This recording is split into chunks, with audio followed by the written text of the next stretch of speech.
জহর সরকার তৃণমূল কংগ্রেসের সাংসদ পদ ছেড়ে দেওয়ার সিদ্ধান্ত নিয়েছেন আরজিকর কাণ্ডের কারণে ক্ষুব্ধ হয়ে। আরজিকর কাণ্ডে তৃণমূল সাংসদের এবার কংগ্রেসের সম্পর্কিত কোনো অস্বস্তিকর বিষয়ের সামনে এসেছে যা জহর সরকারকে সন্তুষ্ট করতে পারে। তার পদত্যাগের সেই পেছনের দলের কিছু সিদ্ধান্ত বা কর্মকাণ্ডের প্রতি অসন্তোষ থাকতে পারে। এমন পরিস্থিতিতে দলটির উপর চাপ বেড়ে যায় এবং রাজনৈতিক পর্যবেক্ষকরা এই যে পদত্যাগের সেই ফলে দলের ভিতরে অস্বস্তি বা বিতর্ক সৃষ্টি হতে পারে বলে মনে করেছেন। জহর সরকার তার চিঠিতে উল্লেখ করেছেন যে আরজিকর কাণ্ডের প্রেক্ষিতে মমতা বন্দ্যোপাধ্যায়ের পরিবর্তিত অবস্থান তাকে হতাশ করেছে। তিনি মনে করেন যদি মমতা বন্দ্যোপাধ্যায় আগের মতোই সক্রিয় হয় এবং প্রতিশ্রুতিবদ্ধ থাকতেন তাহলে জুনিয়র ডাক্তারদের সঙ্গে সরাসরি ঝাঁপিয়ে পড়ে সমস্যার সমাধান করতে চেষ্টা করতেন। জহর সরকারের এই মন্তব্যের মাধ্যমে তিনি প্রমাণ করতে চেয়েছেন যে তৃণমূল কংগ্রেসের নেতৃত্বে সেই পরিবর্তন এসেছে এবং এটি দলের কার্যকারিতা প্রভাব ফেলেছে। তার পদত্যাগে সেই দলের অভ্যন্তরে বিদ্যমান বিতর্ক এবং সংকট আরও কিন্তু বৃদ্ধি পেতে পারে, বিশেষ করে যখন নেতৃত্ব এবং সিদ্ধান্ত গ্রহণের প্রক্রিয়ায় প্রতি কিন্তু সেই অসন্তোষ প্রকাশ করা হয়েছে। আরজিকর কাণ্ডের প্রেক্ষিতে সুখেন্দু শেখর রায়, শান্তনু সেনদের মতো দলের নেতাদের নিয়ে এমনিতে অস্বস্তি ছিল তৃণমূল। এবার রাজ্যসভার সাংসদ পদ থেকে পদত্যাগ করে শাসক দলের অস্বস্তি কয়েকগুণ বাড়িয়ে দিলেন জহর সরকার। সূত্রের খবর, এই বিষয়ে কিন্তু মুখ্যমন্ত্রী মমতা বন্দ্যোপাধ্যায়কে চিঠিও কিন্তু দিয়েছেন তিনি।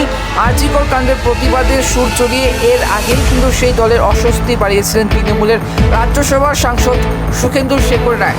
কিন্তু এই প্রথম শাসক দলের কোনো সাংসদ ইস্তফা দেওয়ার সিদ্ধান্ত নিলেন। এবার চিঠিতে আরজিকর কাণ্ডের সেই প্রেক্ষিতে তিনি জানিয়েছেন যে মমতা বন্দ্যোপাধ্যায় আর আগের মমতা বন্দ্যোপাধ্যায় নেই, তাই যদি থাকতেন তাহলে জুনিয়র ডাক্তারদের সঙ্গে ঝাঁপিয়ে পড়ে সমস্যার সমাধানের চেষ্টা করতেন। শুধু তাই নয়, তৃণমূল আমলে একের পর এক দুর্নীতি, কাটমানি, শিক্ষা স্বাস্থ্যের দুর্নীতি এবার সিন্ডিকেট রাজ নিয়েও কিন্তু তিনি সরব হয়েছেন। প্রসঙ্গত গত 2022 সালে সোশ্যাল মিডিয়ায় একটি বিতর্কিত মন্তব্য করেছিলেন জহর সরকার। তার করা মন্তব্য ঘিরে গোটা দেশ জুড়ে সমালোচনার কিন্তু ঝড় উঠে। সেই সময় তৃণমূলের এবার তরফ থেকে অবশ্য অধুনা বিক্ষুব্ধ সেই সুখেন্দু শেখর রায়কে সেই দায়িত্ব দেওয়া হয়েছিল জহর সরকারকে এবার সমঝে দেওয়ার। সেই সময় জহর সরকারকে স্পষ্ট বলা হয়েছিল যে দলের মধ্যে থেকে দলীয় অবস্থানেই আস্থা রাখতে হবে, নইলে সমাজ এবার সম্মানজনক বা বিদায় নিয়ে তিনি দলও কিন্তু ছাড়তে পারেন প্রয়োজনে। সেই বিদায় অবশেষে এলো আরজিকর কাণ্ডের প্রেক্ষিতে। তবে এই মুহূর্তে মুখ্যমন্ত্রীকে লেখা চিঠিতে জহর সরকার লিখেছেন, আমি গত 1 মাস ধৈর্য ধরে আরজিকর হাসপাতালের ধৃত ঘটনার বিরুদ্ধে সবার প্রতিক্রিয়া দেখেছি আর ভেবেছি আপনি কেন সেই পুরনো এবার মমতা ব্যানার্জি মতো সেই ঝাঁপিয়ে পড়ে সরাসরি জুনিয়র ডাক্তারদের বা ডাক্তারের সেই সঙ্গে কথা বলছেন না।